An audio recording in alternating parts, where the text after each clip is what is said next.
Friends, welcome to आश्रम study. स्वागत है आप सभी का हमारे चैनल आश्रम स्टडी पर। दोस्तों, मैं हूं पुष्पेंद्र कुमार और जैसा कि आपको पता है कि मैं आपको यहाँ पे राजस्थान आर्ट एंड कल्चर पढ़ा रहा हूँ और इसमें अपन ने अपना पहला टॉपिक फेस्टिवल यानी कि त्यौहार स्टार्ट किया था और इसी के आगे बढ़ाते हुए आज अपन शुरू करेंगे राजस्थान में मनाए जाने वाले इम्पोर्टेंट त्यौहार कि वो त्यौहार कब मनाए जाते हैं और कौन कौन से महीने में मनाए जाते हैं, कौन से तिथि को आते हैं, कौन से पक्ष में मनाए जाते हैं। तो चलिए दोस्तों शुरू करते हैं। दोस्तों, वीडियो शुरू करने से पहले मैं आपको बताऊंगा कि इसको आप ज़्यादा से ज़्यादा शेयर कर दीजिए अपने दोस्तों के साथ ताकि मैक्सिमम बच्चे इसका लाभ उठा सकें, क्योंकि इस टाइम देश में लॉकडाउन का टाइम चल रहा है और काफ़ी लोग बच्चे हैं जो उनकी पढ़ाई में दिक्कतें आ रही हैं तो वो अपनी स्टडी कंटिन्यू कर सके। दोस्तों, कल मैंने आपको बताया था कि महीने में जो 30 दिन होते हैं हिंदी महीने में वो कौन कौन से होते हैं। ये जो मैंने बताया था कि आपको ये प्रतिपदा से लेके अमावस्या तक होते हैं और फिर इसके बाद वापस अपने शुक्ल पक्ष की प्रतिपदा आती है और फिर इसके बाद अपने वो पूर्णिमा आ जाती है।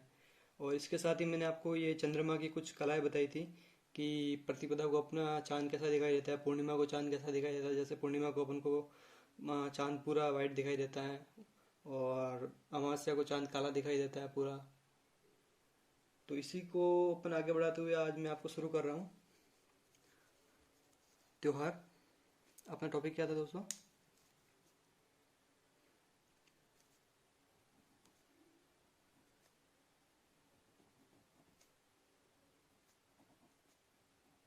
राजस्थान आर्ट एंड कल्चर अपन पढ़ रहे थे। इसमें अपना टॉपिक चल रहा था फेस्टिवल।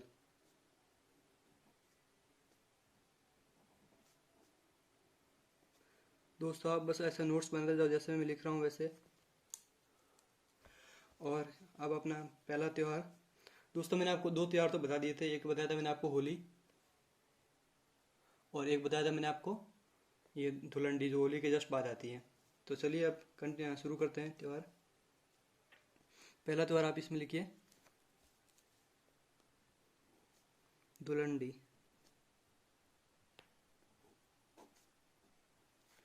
देखिए दोस्तों, धुलंडी का बात ये मैंने आपको बताया था हिंदी महीनों में प्रथम महीने का प्रथम दिन मतलब चैत्र महीना प्रथम दिन प्रतिपदा, तो वापस कृष्ण पक्ष होगा क्योंकि महीने की शुरुआत कृष्ण पक्ष से होती है। तो ये कब मनाई जाती है धुलंडी?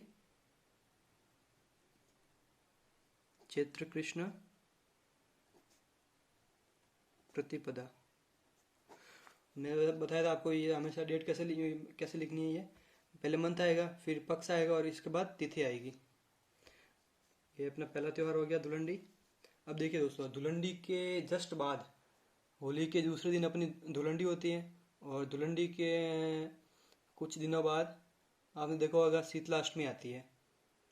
तो इसका मतलब वो भी कृष्ण पक्ष में ही आएगी। तो फिर शीतलाष्टमी का ये कब मनाई जाती है? फिर शीतलाष्टमी चैत्र महीने में और वो धुलंडी के जस्ट बाद आती है मतलब कृष्ण पक्ष में होगी। तो चैत्र कृष्ण और शीतला अष्टमी है मतलब अष्टमी भी मनाई जाएगी। तो फिर इसका क्या हो गया? चैत्र कृष्ण अष्टमी। तो ये आपका दूसरा त्यौहार हो गया दोस्तों।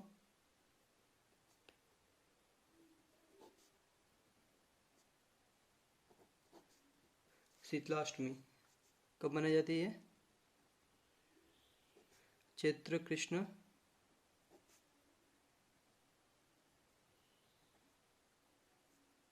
अष्टमी को। एक इसमें इम्पोर्टेंट बात आती है, इस दिन क्या होता है कि खेजड़ी वृक्ष की पूजा करते हैं अपन।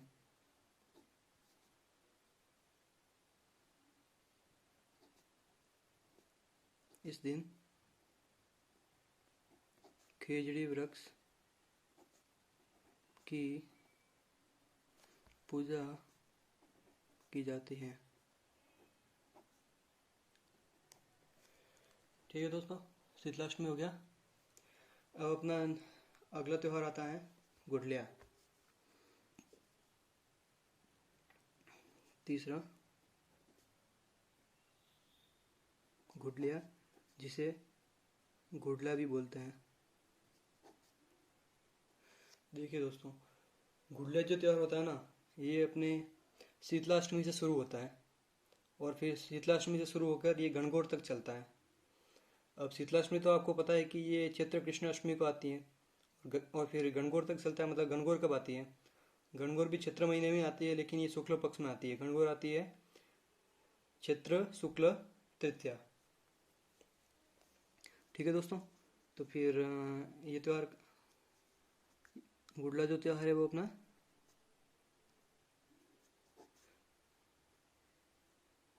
शीतलाष्टमी से गणगौर तक, शीतलाष्टमी से गणगौर तक चलता है। दोस्तों इसमें आगे बात आई है गणगौर, तो गणगौर कब मनाई जाती है ये मैं आपको आगे और बताऊंगा। अभी के लिए आप इसको याद रखिए।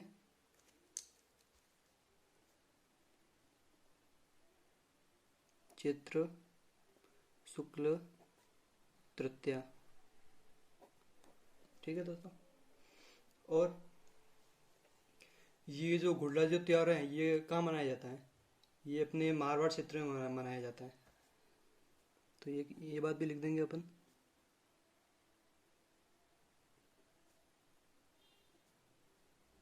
ये त्यौहार मारवाड़ क्षेत्र में मनाया जाता है। अब मारवाड़ क्षेत्र कौन सा है ये भी काफ़ी लोगों को पता नहीं होगा। तो मारवाड़ क्षेत्र किसे बोलते हैं? मारवाड़ क्षेत्र मतलब जोधपुर और उसके आसपास का क्षेत्र। जोधपुर व आसपास का क्षेत्र, इसे अपन मारवाड़ क्षेत्र बोलते हैं। ठीक है दोस्तों, अब अपना नेक्स्ट त्यौहार आता है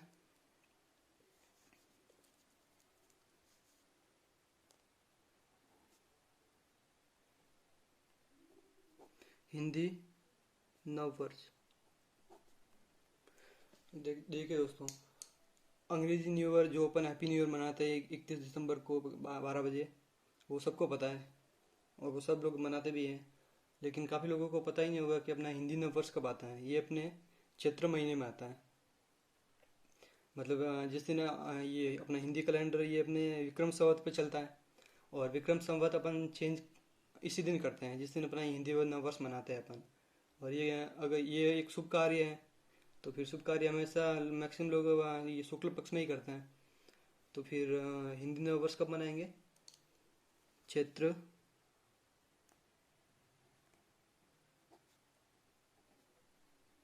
शुक्ल प्रतिपदा। देखो साल की शुरुआत हो रही है तो 1 तारीख से ही होगी, प्रतिपदा से। और शुक्ल पक्ष से इसलिए हो रही है क्योंकि ये शुभ काम है, नया साल है। तो चैत्र शुक्ल प्रतिपदा इस दिन, और ब्रैकेट में आप लिख दीजिए इसी दिन विक्रम संवत परिवर्तित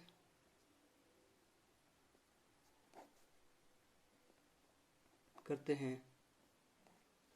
ठीक है दोस्तों, अब बात आती है गणगौर की।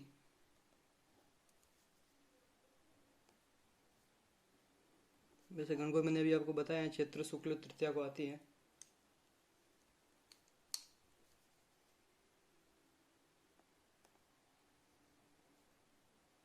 चैत्र शुक्ल तृतीया इस दिन गणगौर आती है अपनी। और गणगौर में बहुत सारे गणगौर के त्यौहार मनाए जाते हैं, सब जगह अलग अलग तिथियों को मनाए जाते हैं। जैसे गणगौर में भी बहुत सारे गणगौर फेमस भी है। जैसे एक आती है इसमें गुलाबी गणगौर। कई बार एग्जाम में ये पूछ रहे थे कि गुलाबी गणगौर कहाँ की फेमस है, कब मनाई जाती है। तो गुलाबी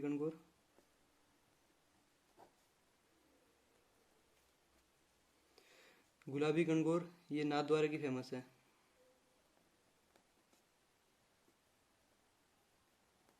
नाथद्वारा जो अपने राजसमंद में पड़ता है।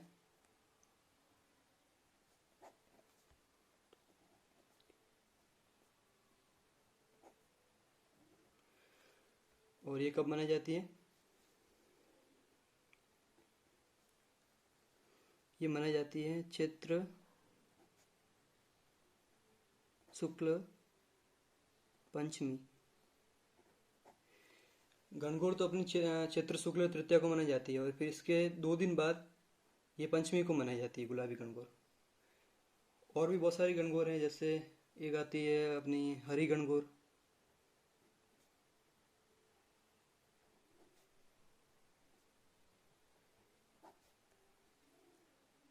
हरी गणगौर, तो ये हरी गणगौर ये कहाँ की फेमस है? उदयपुर।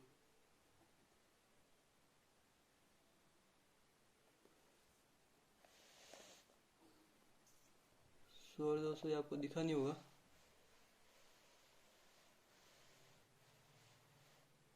अब दिख रहा होगा, माफ कीजिएगा, मैंने देखा नहीं। हरी गणगौर ये उदयपुर की फेमस है। और तो लिखिए ये कहाँ की फेमस है? उदयपुर। और ये कब बनाई जाती है?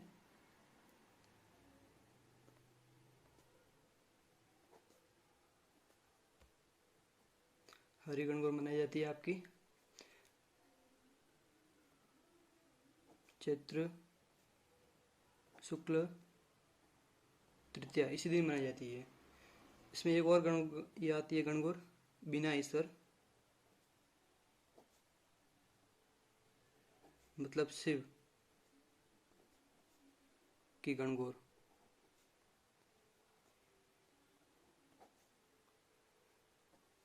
बिना ईश्वर शिव की गणगौर, ये अपने जैसलमेर की फेमस है। जैसलमेर। और कब मनाई जाती है ये मनाई जाती है चैत्र शुक्ल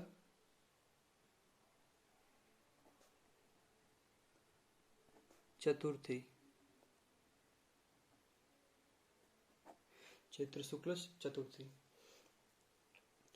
इतनी अपने गणगौर है, और ये सब अपन को याद करनी है दोस्तों। इसमें एक और आती है, एक आता है इसमें ये कि ये गणगौर घाट। गणगौर घाट आपने काफ़ी बार सुना होगा। गणगौर घाट तो सब लगभग सबको पता है, जो राजस्थान के हैं, उदयपुर में। तो ये कहाँ पे है? पिछोला झील। पिछोला झील उदयपुर। कहाँ पे है? पिछोला झील उदयपुर। गणगौर के संबंध में अपन को इतनी बातें याद रखनी है दोस्तों। और देखिए दोस्तों, ये जो मैं आपको सब बातें लिखवा रहा हूँ, ये सब एक ऑथेंटिक है। आपको मार्केट में बहुत सारी गाइडें मिलेगी, जिसमें आपको बताया हुआ कि किसी में आपको ये तिथि अलग मिलेगी, किसी में आपको ये पक्ष अलग मिलेगा।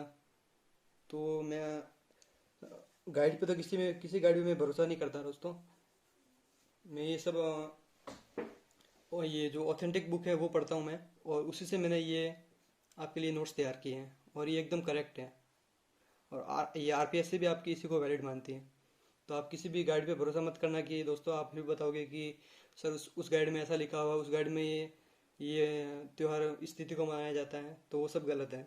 मैं जो बता रहा हूँ बस आप उसको पढ़ते रहिए। अब अपना नेक्स्ट त्यौहार आता है, गणगौर हो गया।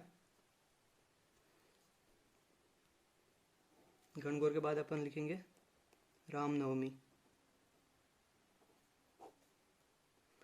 दोस्तों रामनवमी आपको पता ही होगा, अभी थोड़े दिन पहले गई है।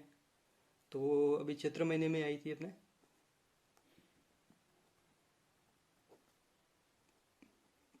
कब आएगी? चैत्र शुक्ल, और नवमी है मतलब नवमी को ही आएगी। इसको दोस्तों आप एक ऐसे ट्रिक से याद कर सकते हैं कि रामनवमी, ये तो आपको याद करना ही पड़ेगा कि चैत्र महीने में आती है। लेकिन शुक्ल शुक्ल मतलब हमेशा जो शुभ काम होते हैं वो हमेशा शुक्ल पक्ष में होते हैं। तो राम भगवान तो शुभ थे, इसको ऐसे मान लो आप। तो चैत्र शुक्ल और नवमी का मतलब नवमी तो आया, नवमी में ही आएगी। ऐसे आप इसको याद कर सकते हो। ठीक है दोस्तों। अब नेक्स्ट आपका त्यौहार आता है आखा तीज।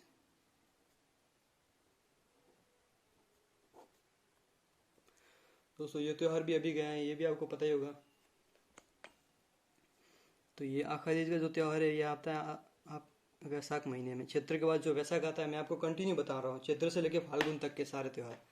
तो ये आखा तीज का त्यौहार वैशाख महीने में आता है। अब वैशाख शुक्ल तीज मतलब तृतीया में आएगा, वैशाख शुक्ल तृतीया।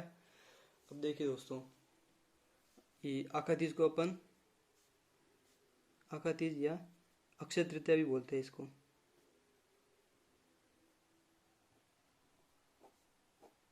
अक्षय तृतीया, या फिर इसका एक और नाम है, या फिर अबुझ सावा।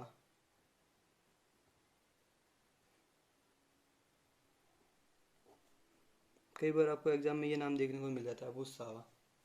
ये तीनों नाम इसी के हैं। अब आखा तीज के दिन होता क्या है, सबसे ज़्यादा इस दिन बाल विवाह होते हैं। देश के ये अपने राजस्थान के गांव गांव में इस दिन बहुत सारे बाल विवाह होते हैं। और मतलब एक तरीके से विवाह के लिए इस दिन को शुभ माना गया है। इस दिन अपन को किसी मतलब ऐसे ये मुहूर्त वूर्त की जरूरत नहीं पड़ती, बस ये पूरा दिन शुभ होता है। इस दिन आप ये बहुत सारे लोग विवाह करते हैं, और इस दिन बाल विवाह भी बहुत ज़्यादा होते हैं। तो कुल मिला के इस दिन सबसे ज़्यादा बाल विवाह होते हैं। तो इसको आप कैसे याद रख सकते हो, आखा तीज मतलब बाल विवाह। और जो बाल विवाह का समर्थक होता है, इसकी एक ट्रिक है।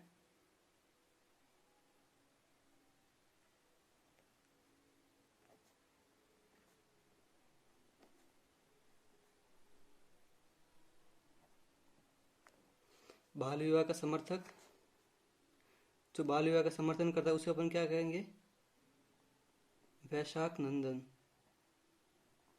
मतलब वैशाख नंदन मतलब क्या हुआ, गधा। तो बाल विवाह से मतलब अब आखा तीज है, मतलब आपका दिमाग में क्या आएगा, बाल विवाह। और जो बाल विवाह करता है उसको वैशाख नंदन बोलते हैं। मतलब आखा तीज वैशाख महीने में आती है, और वैशाख महीना शुक्ल पर विवाह शुभ काम है। तो वैशाख शुक्ल और तीज मतलब तृतीया, ऐसे आपको से इसको याद रख सकते हो। अब इसमें अगला त्यौहार आएगा अपना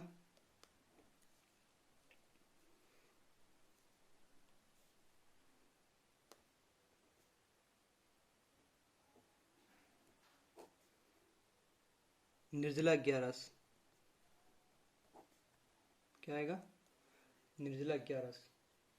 ये कब मनाई जाती है, ये आती है ज्येष्ठ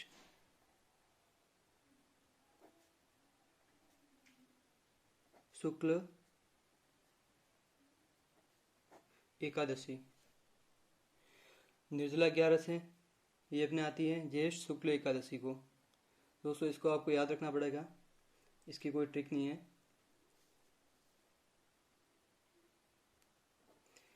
चैत्र वैशाख, फिर इसके बाद ये ज्येष्ठ महीना आता है।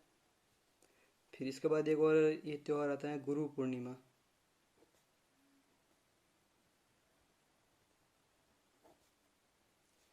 ये अपने आती है आषाढ़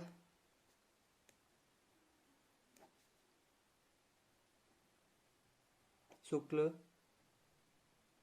पूर्णिमा। अब देखिए दोस्तों, गुरु है, पूर्णिमा, तो पूर्णिमा लिखा हुआ मतलब पूर्णिमा को आएगी। और गुरु होते हैं वो शुभ होते हैं, तो शुक्ल पक्ष को आएगा। और गुरु क्या करते हैं, अपन को आशीर्वाद देते हैं। तो आशीर्वाद मतलब आप आशीर्वाद से मतलब ऐसे आषाढ़ पक्ष, ये आषाढ़ महीने इसको याद रख सकते हो। इसको आप ऐसे याद रखेंगे कि आषाढ़ शुक्ल पूर्णिमा, गुरु पूर्णिमा। इसके बाद अपना आता है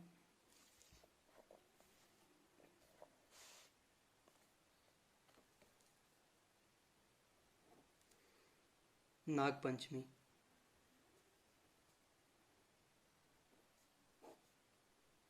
नाग पंचमी दोस्तों ये कब आती है, श्रावण महीने में। आषाढ़ के बाद कौन सा आएगा, श्रावण। चैत्र वैशाख ज्येष्ठ आषाढ़ श्रावण। तो श्रावण महीने में श्रावण कृष्ण पंचमी, पंचमी है तो पंचमी को आएगी। और इसको आप ऐसे याद रखो कि नाग, नाग में क्या कैसे काला कलर का होता है। और कृष्ण भी लगभग ये, कृष्ण मतलब क्या होता है, काला। बस कृष्ण अपने कैसे थे, काले थे लगभग। तो इसको आप ऐसे याद रखो कि श्रावण कृष्ण पंचमी, नाग मतलब काला, तो काला मतलब कृष्ण, तो श्रावण कृष्ण पंचमी। और श्रावण कैसे आएगा, क्योंकि श्रावण महीने में अपने क्या होती है, बारिश होती है। तो बारिश होती है तो फिर सांप वगैरह जो भी होते हैं वो अपने बिल से बाहर निकलते हैं। तो इसको ऐसे याद रख सकते हो आप। और एक दोस्तों ये है कि बिहार में ये है ना नागपंचमी, ये अपने श्रावण शुक्ल पंचमी को मनाई जाती है। इसे भी आप याद रख लो एक बार कि बिहार में ये श्रावण शुक्ल पंचमी को मनाई जाती है। ठीक है दोस्तों, वैसे तो नागपंचमी श्रावण कृष्ण पंचमी को मनाई जाती है, बाकी बिहार में ये श्रावण शुक्ल पंचमी को मनाई जाती है। ठीक है दोस्तों। तो दोस्तों अब मैं आपके लेक्चर को यहीं पे समाप्त करता हूँ। तो वीडियो को लाइक करना, शेयर करना और सब्सक्राइब करना। और शेयर तो मैं ज़्यादा से ज़्यादा लोगों के साथ शेयर करना है इसको, ताकि अधिक से अधिक बच्चे इससे जुड़ सकें और इसका लाभ लें। और दोस्तों कल मैं आपको इसी के आगे अपने जो बाकी त्यौहार बचे वो मैं आपको कराऊंगा, और अपनी ये क्लास इसी तरह चलती रहेगी। तो दोस्तों तब तक के लिए अलविदा, धन्यवाद।